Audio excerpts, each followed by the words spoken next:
நிலவினில் களங்கம் என்று சொன்னவங்க யாரு? சொன்னவங்க வார்த்தையில உண்மையுண்டா கூறு? சந்திரனும் செய்வதென்று சொன்னவங்க யாரு? தேய்பிரையும் வளர்ப்பிரையும் சந்திரனில் ஏது? தண்ணிக்குள்ளே என்னாலும் தாமரைப்பு நின்றாலும் தண்ணி அதில் ஒட்டாது, உண்மை என்றும் பொய்க்காது.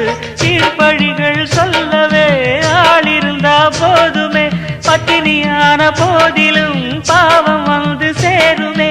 காலம் என்கிற தேவன் கையிலே ஆடும் பம்பரம் நாமே.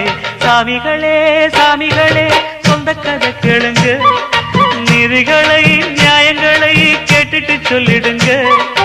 உள்ளத சொன்னா குத்தமில்ல, உள்ளத்தில் இங்கு கள்ளமில்ல. வழக்க தீர்த்து வை, ஒரு விளக்கை ஏற்றி வை, இந்த வழக்க தீர்த்து வை.